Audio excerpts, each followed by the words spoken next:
being you always wins. Always wins, yeah. And just not in broadcasting, in any walk of life, man. Yeah. There's nothing that beats that. Yeah. You know, I always felt that there were 1,000 people out there waiting to take my place. That 500 of them were just as good as I am. Yeah. And the other 500 are better. Yeah. The only thing I can beat them all at is being me. Yeah. You can't beat me doing that. Yeah. So I be me.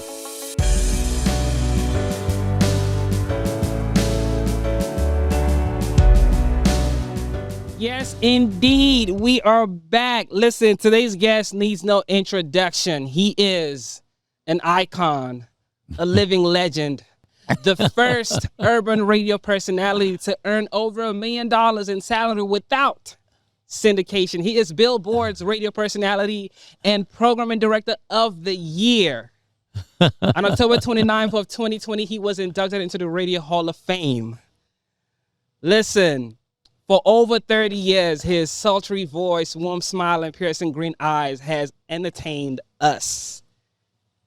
Let me tell you something. Some of you know him as a love bug. Most of you remember him as the host of BET's Video Soul. I am talking about none other than one of Detroit's finest, the man, the myth, the legend, Donnie Simpson. Welcome to the show, sir. Wow. Thank you. What an introduction. It needs no introduction, but I'm going to give him a 2-minute introduction anyway. Oh, that's awesome. Well, 30 years. Try 55. Yes. That's how many years it's been now on radio. In radio. Yeah, man. Yeah. Long the Donnie time. Simpson Morning Show is what I was talking about. Oh, okay. Over 30 Gotcha. years. Gotcha. Yes. Yeah. Welcome to the show, Donnie. Thank you, man. Thanks for having me, Lucius. Oh, no, it's an a honor pleasure. to be sitting right next to you, man. You know, I mean, you've been a blessing to all of us, Oh, but thank you, even a man. blessing to me personally.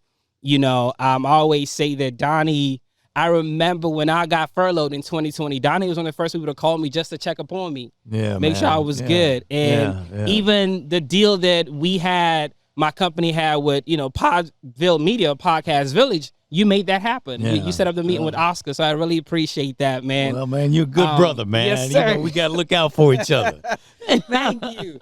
You know, Donnie, I want you to take us back to the Detroit days. 15 years old. Your mom owned a record shop, Yeah. you know, and I want you to talk about, because I always say, like, it must have been amazing you being in the studio with all the greats at the time. So if you could talk about that and when that love for radio was implanted in you. Okay. Well, I remember the very day Yeah. that I fell in love with radio. My mother owned this record shop in Detroit, Simpson's Record Shop, Yeah. from the time I was 12. And I worked it every day, man. I could run the record shop by myself, Yeah. at 12 years old. And always loved music. So to be in there around music, to be up on everything, I think has a lot to do with why I'm where I am now. Yeah. Because, I knew the day records came out. Yeah. I mean, and we always listened to them. We'd have little contests with my brothers, Yeah. What do you think about this one, Donnie? I think it'll go top 10 pop, number 1 R&B. Wow. And would always get it right. I would wow. yeah.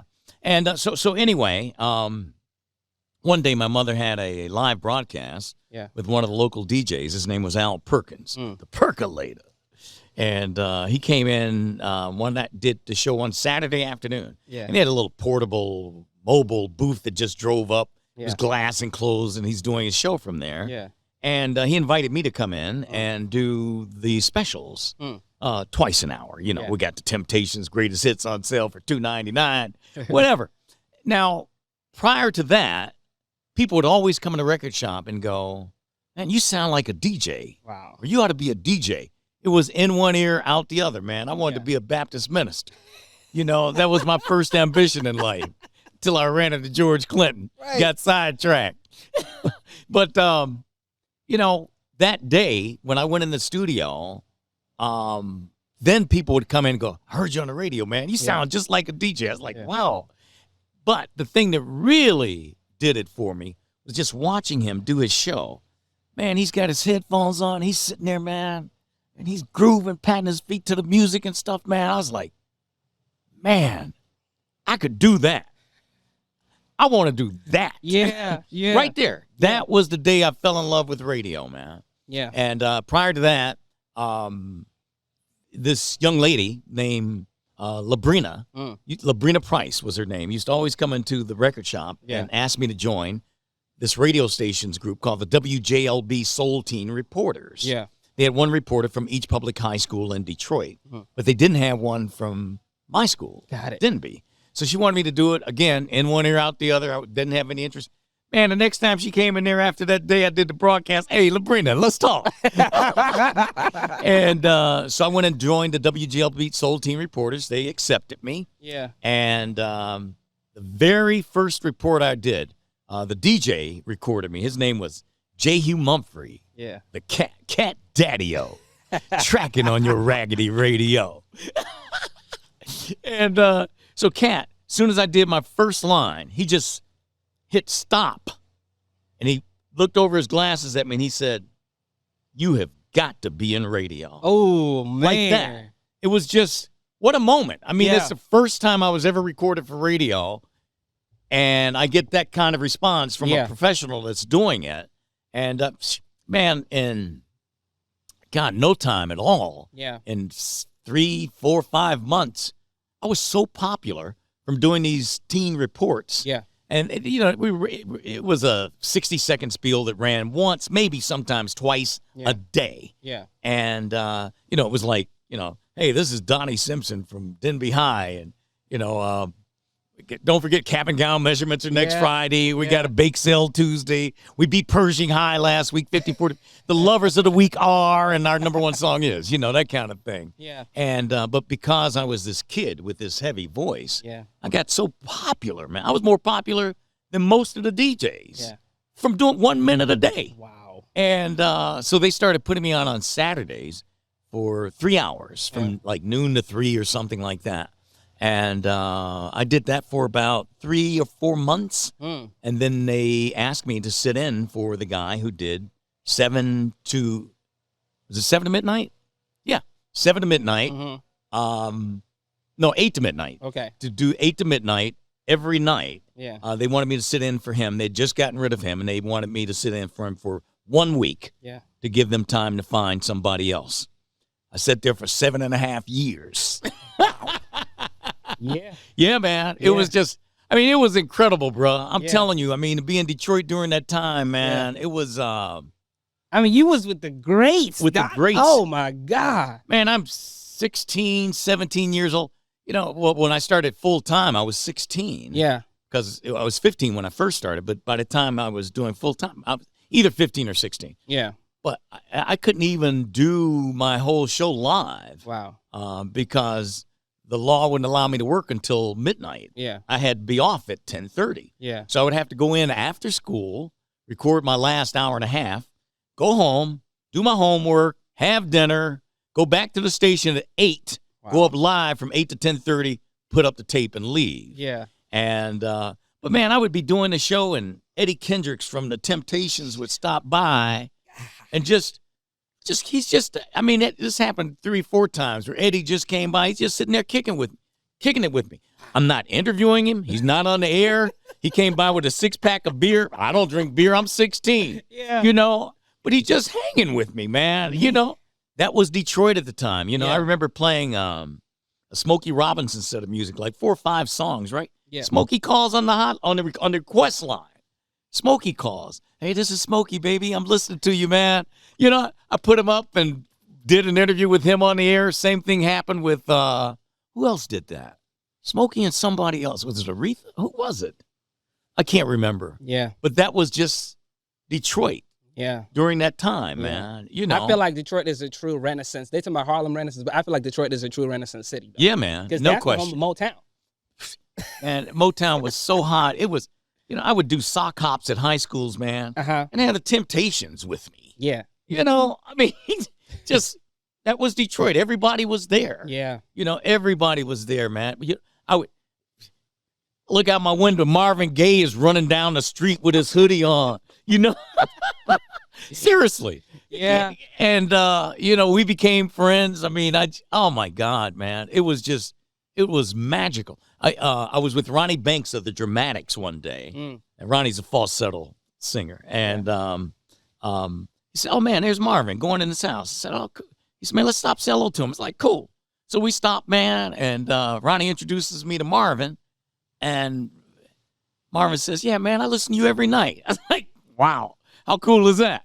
So he invites me into the studio with him, and he says, "I'm going in tomorrow night, man, but here, call me in the morning, man, because I'll get up tomorrow morning and decide to climb Mount Everest, and I'll be gone." You know, and listen, the way he said it was like, I'm not trying, you know, some people try to sound eccentric. Yeah.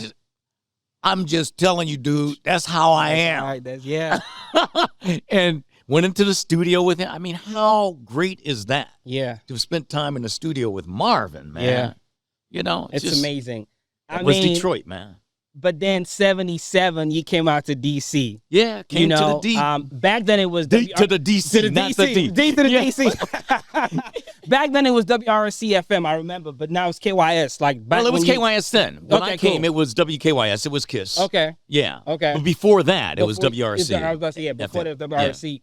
And, you know, before we even go into that, I think that a lot of people don't realize that you, like you always say, your first love is DJing. Definitely. And then, but you were also a programming director. I don't think a lot of people realize that you were behind, you know, that for a very long time. And that's my proudest moment, really, is, you know, I never wanted to be a program director, never even thought about it, never crossed my mind. But we were coming out of Disco 93. And we had a program director. I mean, that station was just kind of, we were playing some of everything. I mean, just, you know, Little River Band and the Rolling Stones and, you know, all, but it didn't mix. I mean, I don't know, and you know me, my ears are broad. You go base it for the groove. Man, please. I listen to, but it's got to make sense. Right. It's got to make sense. And it didn't make sense. The station was just awful. We were in 16th place. Sheesh. And I was the music director at that time. Yeah. And but under this program director who was just, you know, we didn't see eye to eye on stuff. You know, we're going to music meetings, man, and he would play. I had two assistants as music director. Yeah. And we would have our music meetings with him. And, you know, he'd play. The one I remember most is Beast of Burden by the Rolling Stones, man. And he'd go around the room, well, what do you think of that? I can't remember the guys' names now. John, what do you think? Oh, man, I love it. I love it. What do you think of that, Greg? Love it, man. That's great. What do you think of it, Donnie? I love it, but we can't play that shit.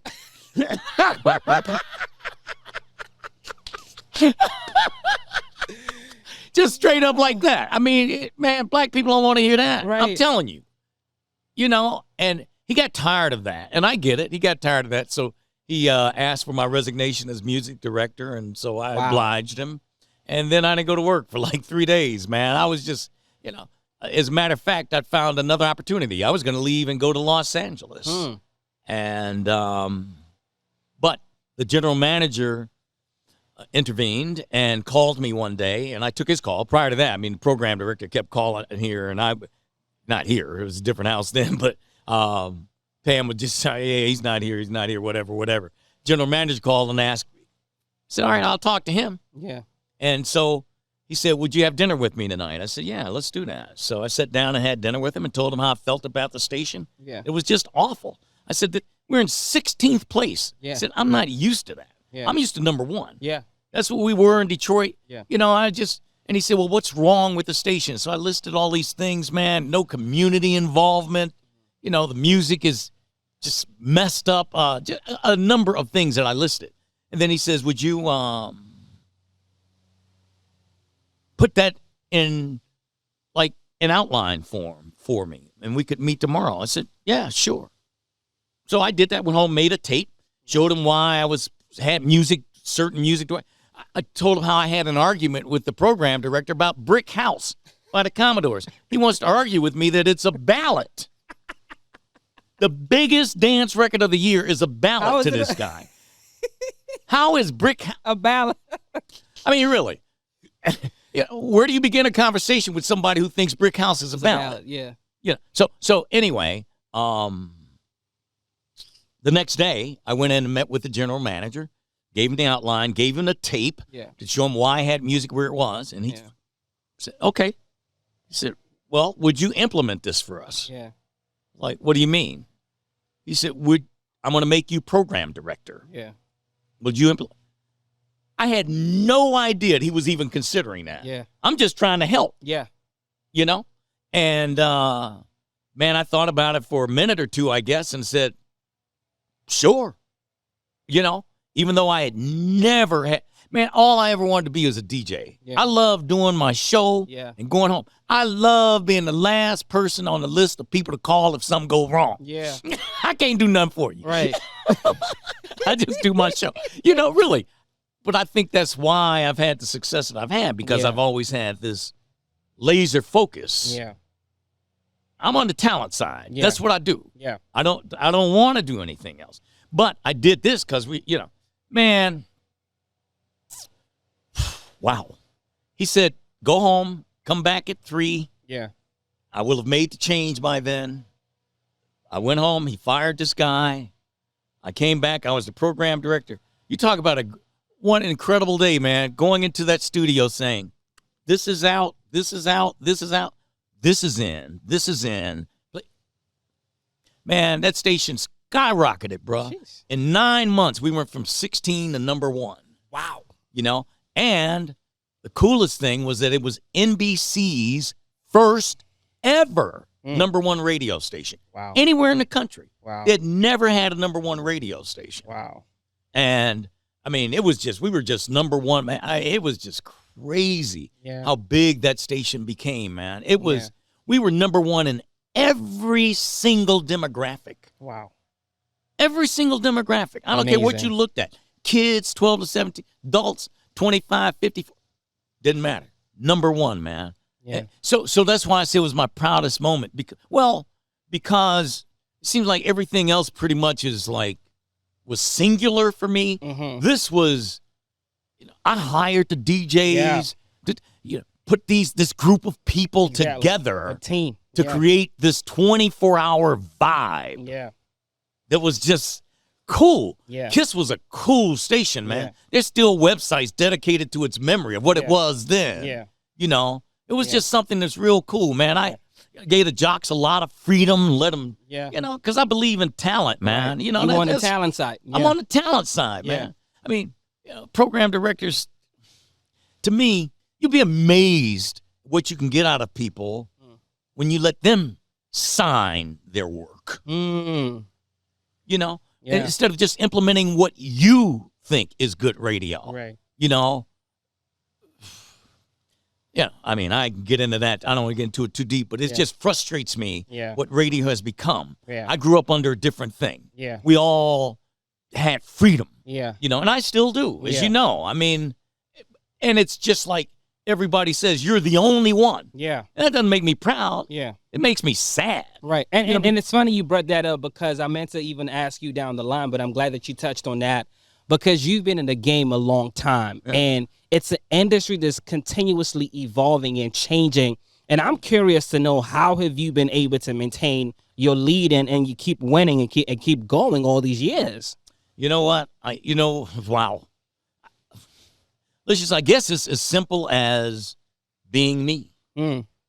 Yeah. That's what it comes down to, for real, man. Because, things change, but when you're you, then you're not susceptible to fads. Mm.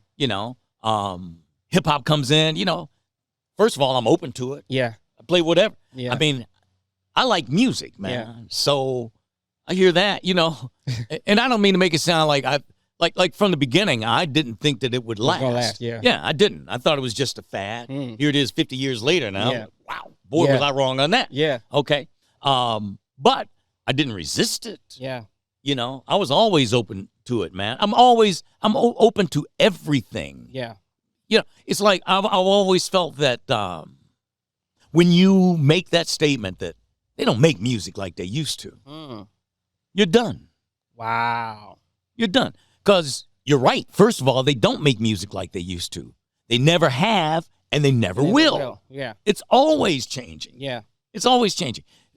perfect example of that to me, and it's a lesson, is Quincy Jones's Back on the Block album. Yeah. It's like a black music history lesson. Yeah. You know, I mean, Quincy, when that album first came out, you know, I was so excited. I've got a brand new Quincy Jones album. Yeah. Can't wait to hear it. But I'm expecting Gula Matari or, you know, the jazz side of Quincy Jones is what I'm expecting. First thing I hear is Ice-T, let me kick my credentials. A young player bred in South Central, L.A., home of the body bag. You want to die? Wear the wrong color rag. I used to walk in stores and yell, lay down. You flinch an inch, AK spray down. You know, man, I was like, whoa. Whoa. It took me 45 minutes to get past the first song. Wow. I kept backing it. I was in such disbelief. Yeah. L.A. Reid told me he did the same thing. Same thing, man. But then you go through the album and you hear, like, we be doing it. It's like, all right, so y'all are doing the human beatbox now? Yeah. All right, my human beatbox is Sarah Vaughan, Ella Fitzgerald, Bobby McFerrin, and Take Six. Yes, sir.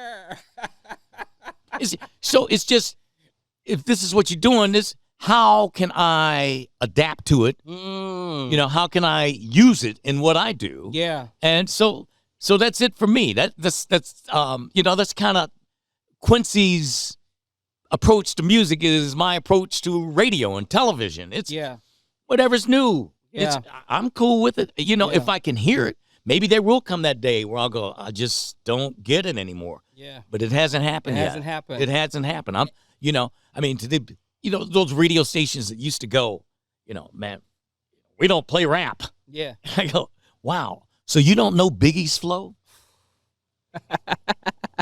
Whoa. Wow. I was trying to write a rap song. Says, so you don't know Biggie's flow, Jay-Z's dope, or Nas's note? That's ludicrous. You know, it's amazing you brought up hip hop, because I remember you telling the story about the VH1 Honors, Houdini, when they were and you know, you got the call, you know, to come over to New York, and you were telling that story about how the respect that you in the hip hop community. It was amazing to me. Yeah. They called me Houdini. Yeah. And said, you know, we just feel like we can't be there. We can't have this moment without you being there. You're so significant. Yeah. To our rise, you know, through Video Soul. And so even though this is another network, this was VH1. Yeah. And so I went, and but the day that I was to leave that morning, I did the radio show, and Chris Paul, comedian who was my sidekick at the time, told me, watch, you're going to be amazed at the respect you get from the hip-hop community. Man, I went in there, bruh. I'm telling you, man, I went backstage. It's like every one of them, it was, man, OG. Wow. Mad respect, man. Like that. Yeah. It gave me goosebumps, man. Yeah. Because I didn't know. Yeah. You know, I really didn't. And, you know, it's like now you look back on things, because I was trying to write a book. Maybe I'll get to it one day and finish it. I don't know. But that forces you, because I was working with someone. Yeah. She forced me to look at so many things and look back at them, and and I started thinking about how, like, I always thought of Video Soul as more for R&B music. I didn't think about it so much in terms of hip hop. Yeah. But my first guest was the Fat Boys. Wow. Yeah. Right. And then you think about the importance of it to them. Yeah. If you think that R&B artists didn't have access to television coverage. Yeah. Just think what it was for the hip-hop community. Yeah. They really didn't have it. Yeah. We were that for them. Yeah. So I get that now, Yeah.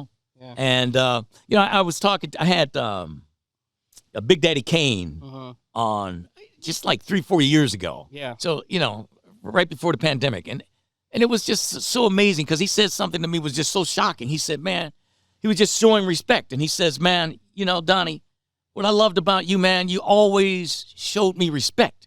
You respected me as an artist. And I was kind of shocked by that because I'm like, why would I look at you any other way? Yeah.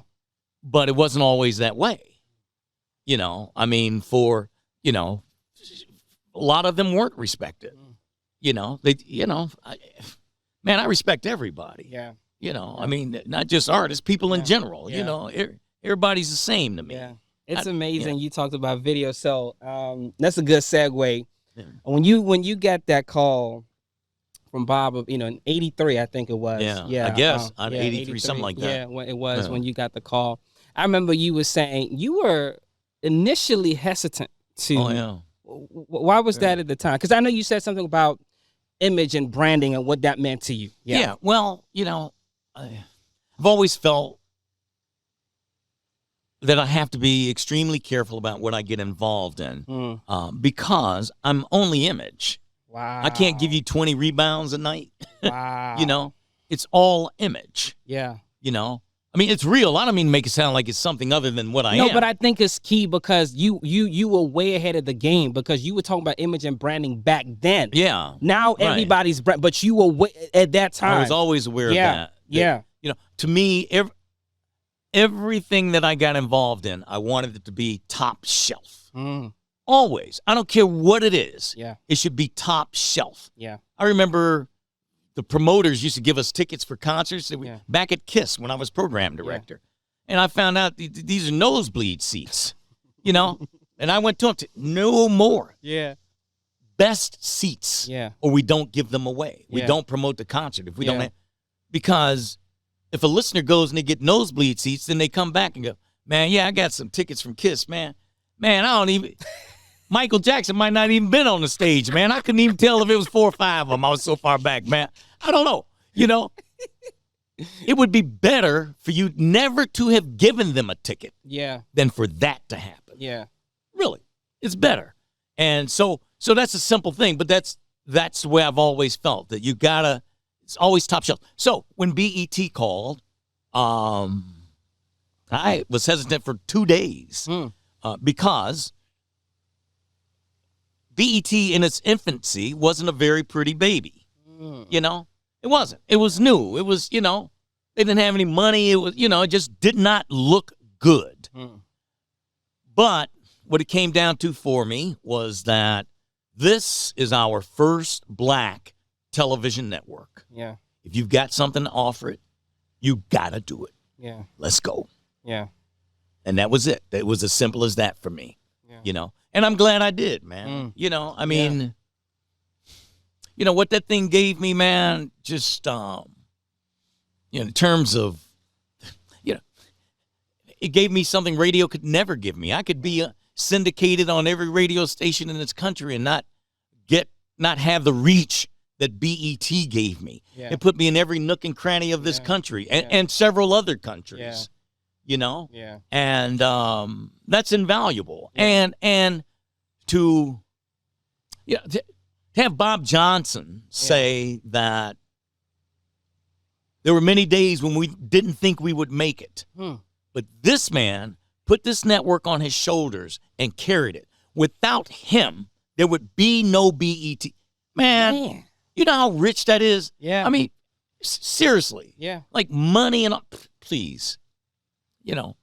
Well, first of all, money don't mean that much to me. Yeah. Not like that. Something like that kind of legacy is what's important to me. Yeah. And to know that you had that kind of impact. Yeah.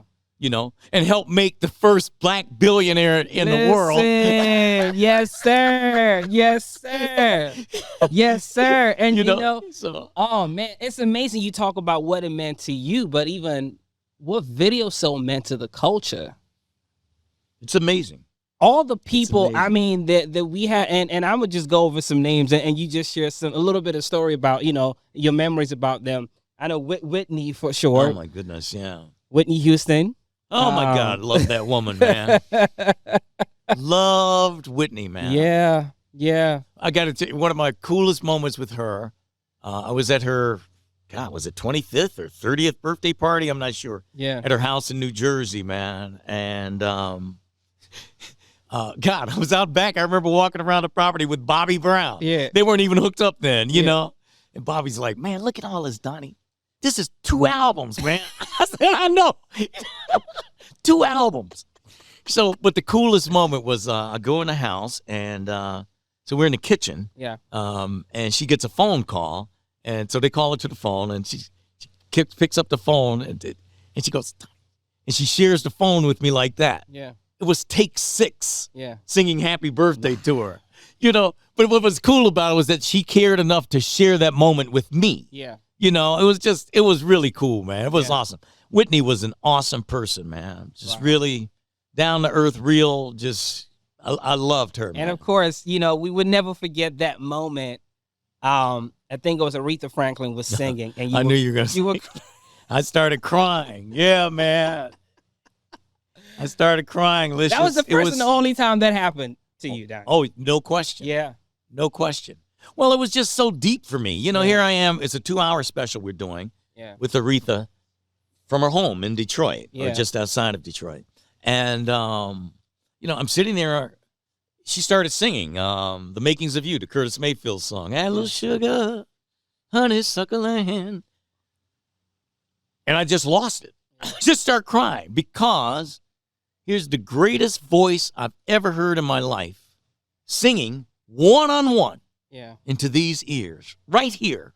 I'm sitting on her throne, the Queen's throne, and I don't know how I got here. I don't know. I just didn't know how I got there, man. Felt like surely they're going to put me out. I have this thing, man, where I feel like I don't belong or don't deserve, I should say. Yeah. And I guess all of that was in that moment for me. Like, I'm just not worthy of this. I'll even take it to her funeral, man. Yeah. Walk down the aisle, and there she is laying there, man. And I want so badly to touch her. Yeah. But I don't know if that's allowed. Yeah. I've never been to a royal funeral. Yeah. Of a queen. And next thing I know, my hands are on her, man. Yeah. And the 2 bodyguards that were standing on either side of her didn't lift me up by my elbows and take me out. And I walked away, and at that moment, though, I realized that the queen belongs to all the villagers. Yeah. To all the villagers, man.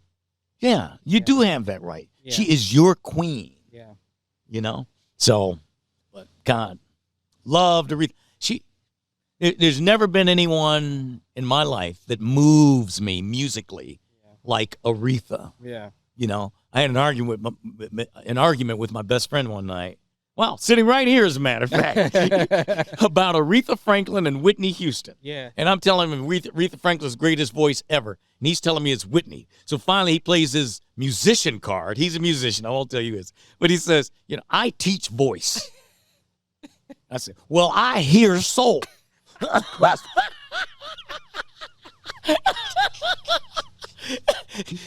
and that's the thing, technically, maybe you're right. I don't know. Yeah. Because I'm not a singer. I don't know. Maybe technically you're right. Yeah. But I'm telling you that just overall feeling, vibe, soul, nobody moves me like man.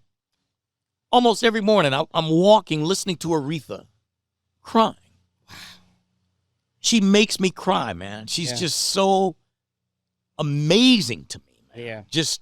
She just moves me, man. Yeah. It's that church thing that's in her so deep. Yeah. Absolutely. It's just, man. And it's a lot of clips that are making its rounds actually on the internet now. I remember seeing, actually, this was a picture of you and Aaliyah.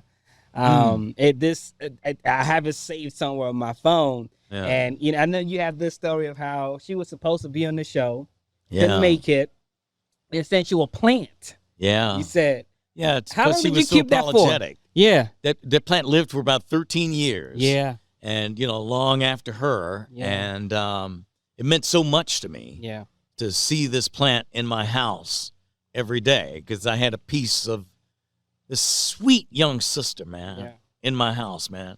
Aaliyah was a sweetheart, man. Yeah. She really was, man. And from my hometown, Detroit. Of course. Wow. And I don't know when you're putting this up, but it just happens to be that today is the day that she got married to R. Kelly. Yeah. On this day. And this is also the day of her funeral. Yeah, that is true. Yeah, that's today. true. All that, 31st, yeah. So, yeah, she's a amazing, special man. lady, man. I just would love, she just started the movie thing, man. I just, I love watching our successes. Yes. And I hate that not that she wasn't a success. She was. She did fantastic. But I think she was getting ready to go to a whole different level, man. Yeah. And I hate that we didn't get to see what that was. Yeah. It's sad. But her legacy lives on, in spite of that.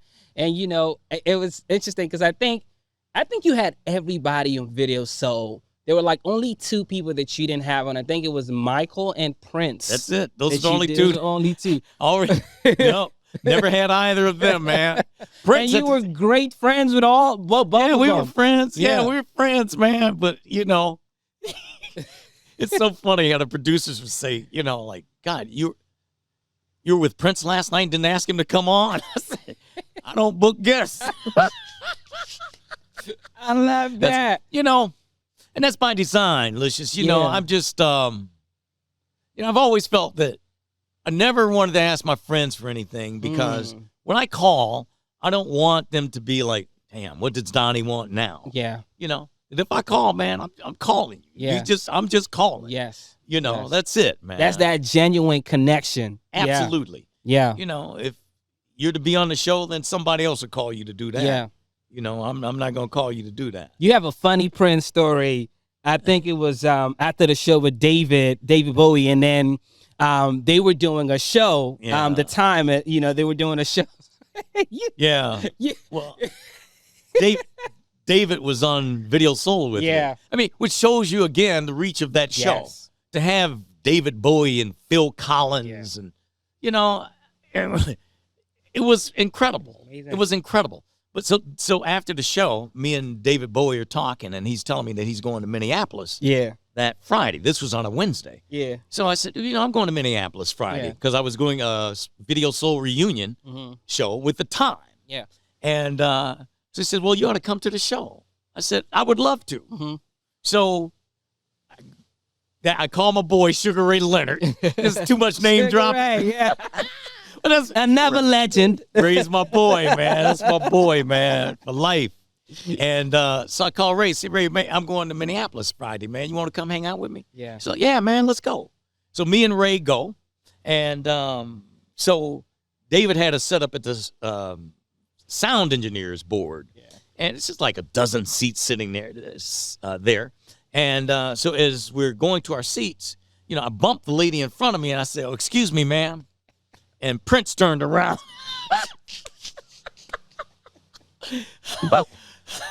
Man, I'm sorry, Prince. He's like, nah, Donnie, it's all right, man. It's cool. So a minute or two later, he turns back around. He says, hey, Donnie, I'm having a party tonight at Paisley Park. You and Ray ought to come.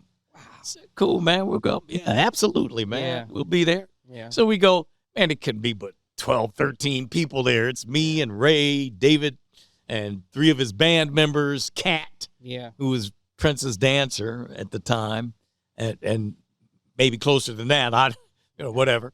And wow, my producer Jeff Newman was with me. Yeah, Jeff. And but the coolest thing is that he played the Black Album that night, and it was notorious. We knew of the album because he had drawn it back but never released it. Yeah. And so, man, at one point, I'm dancing with Kat. It wasn't to that, but we were playing. It was the Staple Singers. I'll take you there.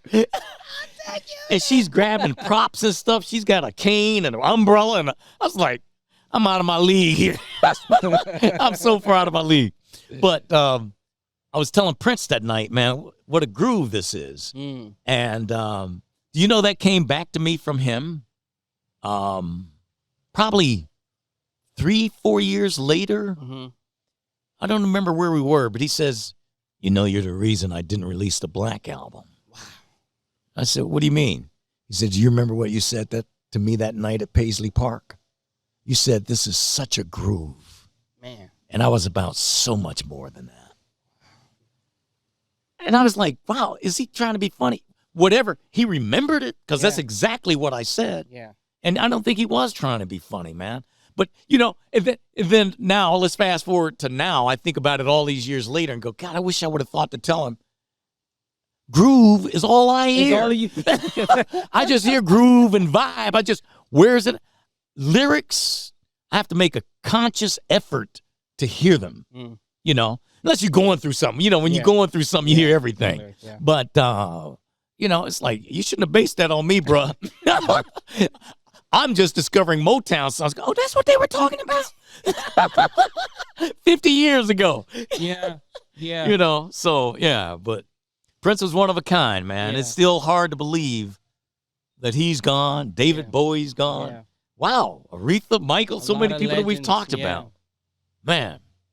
When you think about the music today, Donnie, I remember one time we had a brief conversation and you were talking about how sometimes you kind of feel a way when you look at these new artists now, that it seems like numbers-wise, they are like on the same level of the Arethas, and it was a different era when you look at it. It's just like back then it was, you actually had to sell hard copies of the project versus what it is now. Yeah, it's a different thing now. I don't quite understand it because it's like streams and, when I read an article that tells me that Justin Bieber has more number ones than the Beatles. I mean, okay, but then it's downloads or streams or, something. It's different. Yeah. So I don't mean to discount what he is. I mean, Right. I get it. I have two Justin Bieber albums, Yeah. his first one. And then I got a Christmas album that I really like by him. Yeah.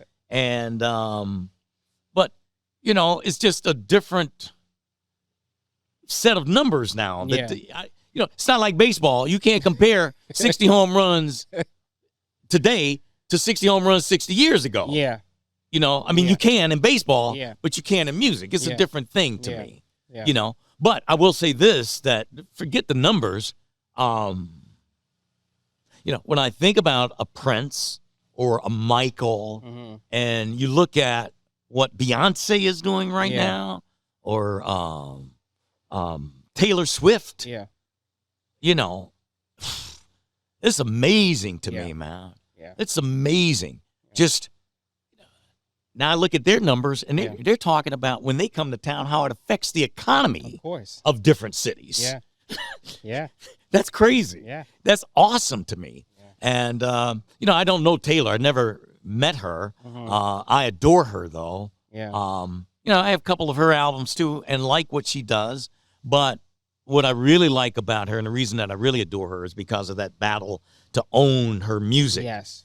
Because that is something that is bigger than her. Yeah. That is something that will impact artists coming behind her. Yeah. That's a lesson for them. Yeah. And so I really admire her for that. Yeah. Beyonce, I do know. And just as sweet as they come, man. And I'm, it's like a proud papa or uncle or whatever, man. I'm just so proud of her. Yeah. And what she has done, man. I mean, run, fool! Okay, sorry. Okay.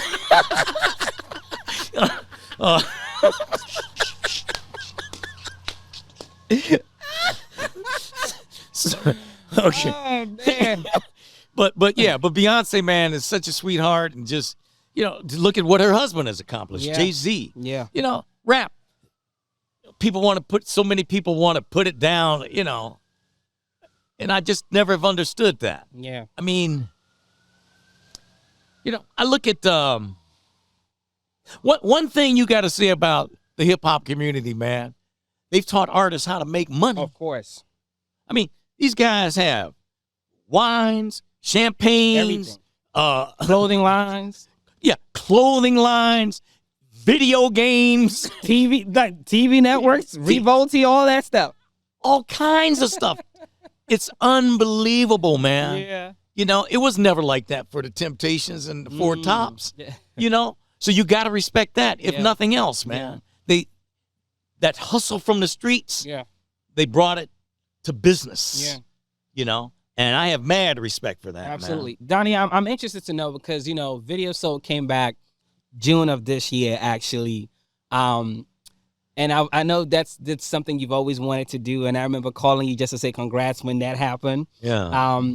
When you look at Video Soul now, what would you like for it to do now, especially with the young generation? Yeah, I would love for it to do the same thing it did for the generation before this. Yeah. You know, to be a vehicle Right. that can be used to launch careers. Yeah.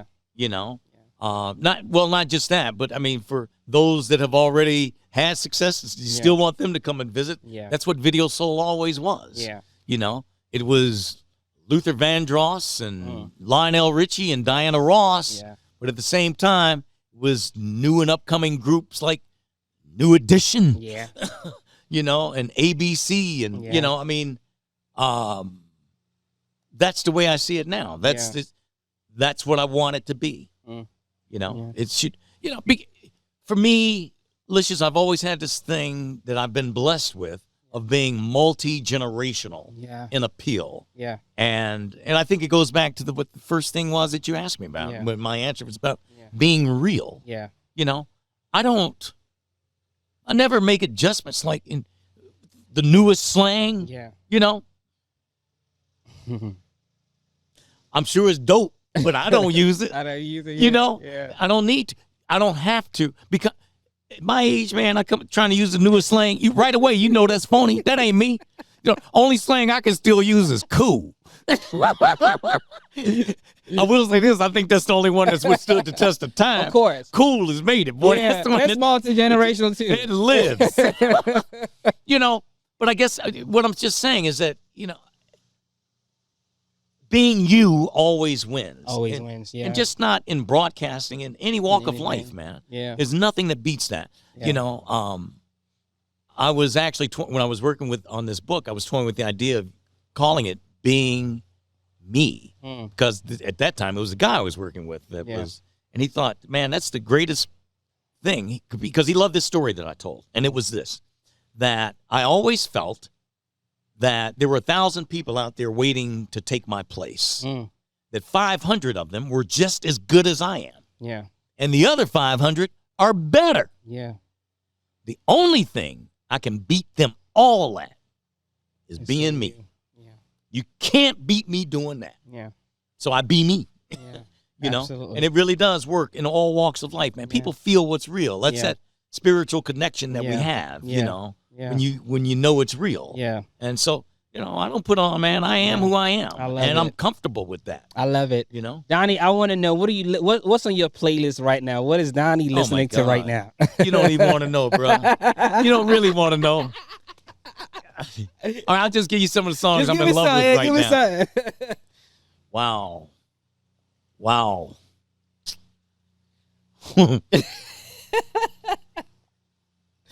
Well, I've been in love with, for the last year and a half, a song called I Gotta Know Now. Oh, wow. By the Temptations. Yeah. It's 60 years old. I was backstage with them 2-3 years ago, and I was telling Otis this. I said, man, I'm so in love with this song, Gotta Know Now. And he goes, Gotta Know Now, Gotta Know. He said, oh, Gotta Know Now, I Gotta Know Now. I said, yeah. He said, man, wow, I forgot about that song. I said, I know, man. I said, it's a grace. Yeah. So they started singing it, man. So anyway, I'll start there, but God, this song by Billie Eilish called I Love You. Wow. I just love it. I like her, and this song is it's like, I love you, but I don't want to. And that's just so deep to me. Yeah. For someone, and this song is probably 2 or 3 years old now. Yeah. But for someone her age, to understand that sentiment says to me that she is beyond her years. Yes. That I love you, but I don't want to. She's an old soul. Yeah. I told you I listen to some of everything, man. Yeah. Wow. One more. One more song. Yeah. I like the new Usher. No, you said one more. Let me see. Oh, God. I mean, you can give as many as you want, but I was just saying, if you, because I have so many, man. I'm trying to think of a name. You say you like the new Usher? I like the new Usher. Yeah. New Usher is a good song. I like that. Wow. I listen to mostly, well, I always have my phone on a random when I walk in the morning, and it could play everything. I mean, it goes from Kendrick Lamar to Johnny Cash to Wes Montgomery to Snoop Dogg to Vladimir Horowitz to B.B. King to Muddy Waters, just like that. Yeah. And it all makes sense to me. Yes. It all sounds great to me. I love it. You know, I love it. just music, man. I gotta talk about, you know, you always joke all the time. She's your boo, but she's really your boo. Yeah. Right. Pam. Well, First off, shouts out to Pam, you know, for letting us come out here today. Thank you, Pam. We appreciate you. You know, because I've always believed that one of the most important decisions you make in life is who you marry. Yeah. You know, and it's incredible to me that you guys, she's your high school sweetheart. Like you guys met in high school. Yeah. And you guys have been married forever, been together forever. Forever. Getting ready to celebrate 50 years this October, in another month. Because I was like, you were so young. Like, what was it at the 19. time that made you say, you know, that? Because I'm thinking of 19. She was just cool, man. She really was, man. I met her on her senior skip day. Okay. My twin brother actually went to another high school. He went to high school that she went to. Yeah. And so I actually went there to meet her best girlfriend. Wow. Yeah. Girl named Millie Talaferro. And Millie was beautiful, too. Yeah. And pregnant at the time. I didn't even know that. But I met Pam, and I was just blown away by her, man. Yeah. She was just so freaking cool to me. Yeah. And got her phone number, and I went against, you know, boys, always think we're cool, man. I had this policy, man. It's like, I don't call you for a week. For a week. I don't want to seem anxious, you know. Right. Man, I called her that night. And you see what happened? That's why you had these policies, man. I got caught. The rules. Listen, if y'all hearing rules, it, man. you got to break the rules. Y'all kill me with the rules. Got to wait 3 days to call. See what I'm saying? Like, do you? So it just, I mean, the rest, it was just instant. I just loved her. Yeah. And it's so cool. Our first song that we both loved together to consider, we considered it our song. Yeah. Was Al Green, Let's Stay Together. Let's Stay Together. How perfect is that? Man. And here we are getting ready to celebrate our 50th. And, it's an awesome thing to me. Yeah. It's the most awesome thing in life for me. Yeah. Is to see my high school sweetheart now in the role of grandmother. To have seen that much of someone's life is a blessing, man. Yeah. To have shared it with her. Yeah. And she's so awesome as a grandmother. And so that I really love, man. Yeah. It was just, it was made for a different kind of life for me early on because, I never got to experience a college life. Yeah. The college life that most people have. I never lived on campus. Yeah. I had a house with a wife and a child a year later. Yeah. Yeah. I mean, it was just different for me. Yeah. But I was having this conversation with Jimmy Jam and Terry Lewis one day, and they were saying that very interesting. Well, Terry said it. He said that this is one of the main reasons that you have been successful is because you had your foundation set so early. Wow. He said, me and Jimmy, man, out there trying to find what you got. You got that at 16 years old. Yeah. You know who you want to be with. Yeah. And I think it's true. I think that does have a lot to do with it. Yeah. Man. It's been very good for me. I wouldn't have done it any other way. When you she would have. She said that, but I wouldn't. And that doesn't make me feel so good. I'm laughing, but it hurts. Wait a minute. I'm laughing because it's like, because I'm on the talent side of things. Right. So I see it as funny. Yeah. That's a funny thing to say. Right. But it hurts. Oh, man. Donnie, when you look at you guys' life together, if you can share something, maybe just 3 things, maybe one, whatever. when you think about how long you've been together, some tips, secrets that you can share, to, the young couples out there right now who might be listening or watching. Okay. Well, I'll give you one. I'll give you three. Yeah. Communication. Which she always argues against me. like I have a problem communicating. Yeah. So, which is funny because that's my business. Yeah. And maybe I'm not as good at it as at home as I should be. Yeah. But that's been a 50-year process, man. Still working on that. Still working on communicate, it. Yeah. Number two, I bought a T-shirt that says it so well. It says, my wife says I have two problems. I don't listen, and something else. You forgot because you don't listen. Y'all get it? Do y'all get it? So listening is important. Yeah. Which will take me to the third. Yeah. And that is not listening to the small stuff, man. Cookie crumbs on the counter and crap like that, man. And then you address it. Next thing you know, you're in a 3-day Cold War over some damn cookie crumbs. Just ignore the small, simple stuff. If you ignore it, 5 minutes, you don't even remember it was said. Yeah. Yeah. So really, that's a big one to me. It's just I would say, Donnie, in closing, if you can just share something with the next generation of on-air personalities, DJ, entertainers, TV hosts, what's one thing that you would say to them right now? Oh, man. Be you. Be you, And I think it's hard. Well, first of all, it's hard. I didn't come in being me, and I don't think anybody does. You come in being, I think, a mix of styles that you thought did good radio. Yeah. There's no way around that because you're listening to people and wow, that's really, So I can remember being, up-tempo, upbeat, it's Donnie Simpson, WJLV, blah, blah, blah, blah, blah, just this, certainly not this laid back. Yeah. Biggie Smalls kind of brother. The love bug. I shouldn't give myself that. Ain't but one Biggie, baby. Don't go there. Don't go there. You're the love bug, though. The love bug. But it took me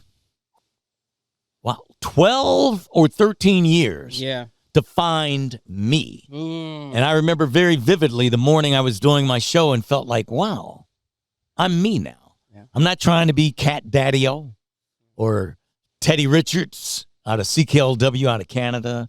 Or Jay, what was my teacher's name? What's Jay's last name? Oh, my God, I went blank. God, he was really great on WJR in Detroit. Did a show called Night Flight 76. Yeah.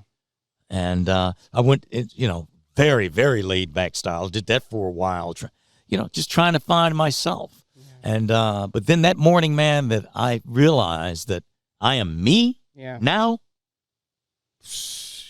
bruh. I'm telling you, it's like finding your stride, man. It's like, I'm good now, and then that's when it really gets good, when you find you. So, but when you find that, then be it, But Licious, it's easy for me to say that because I came up under a different time when you didn't have all the restrictions that they have now on talent. Yeah. It's hard for talent to express themselves. It saddens me greatly, man, to know that there's so many young people out there with great ears that will never get to express themselves musically, And, I was very fortunate to come along at the right time where I could do that, to break music. I always felt like that was one of my jobs, man. Turn you on to music, man. Say, man, I hear this is something. Check this out, man. See how you like this. Yeah. This is Benny and the Jets by Elton John.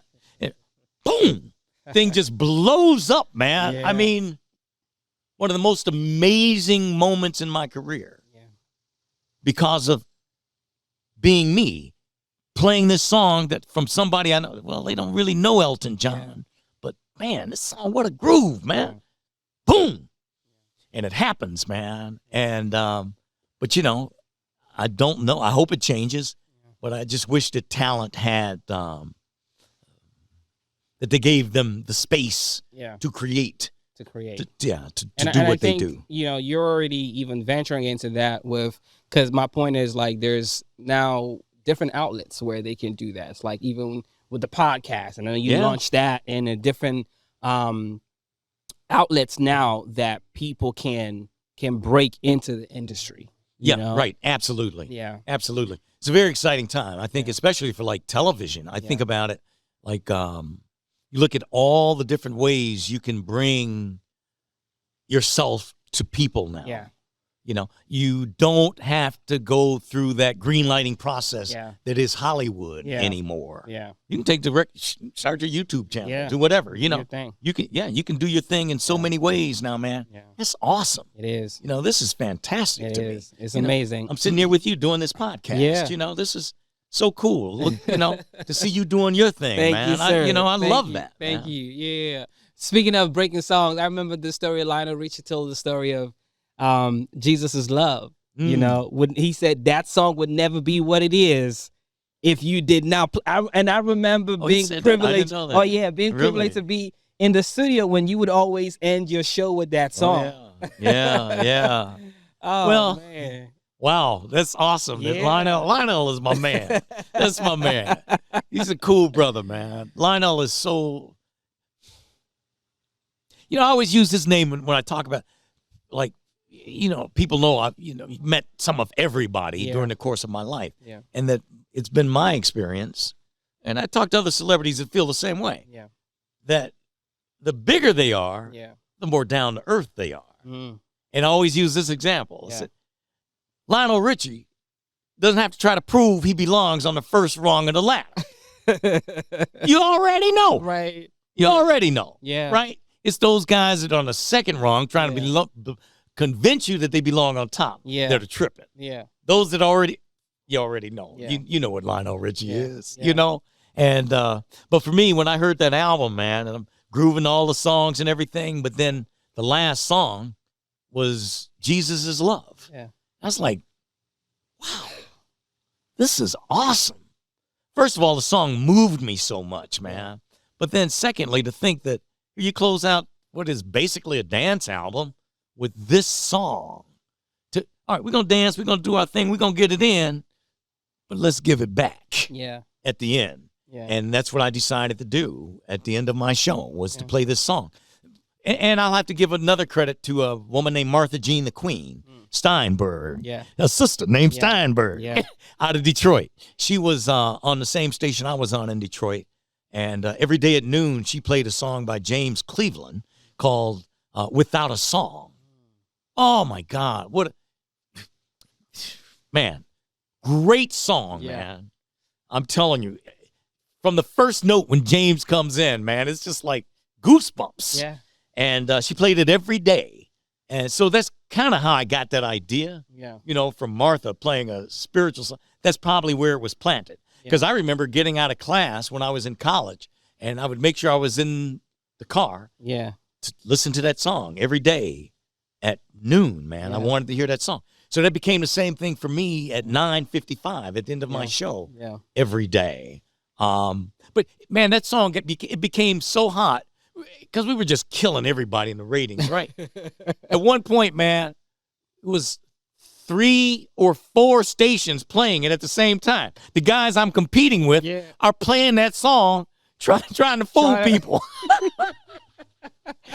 Because I remember a reporter asking me about it, and I was like, man, I don't have any problem with it, man. If it's spreading that word, you know, that Jesus is love, man, go ahead. I hope let everybody play it. You know, I've never, you know, I love that, man.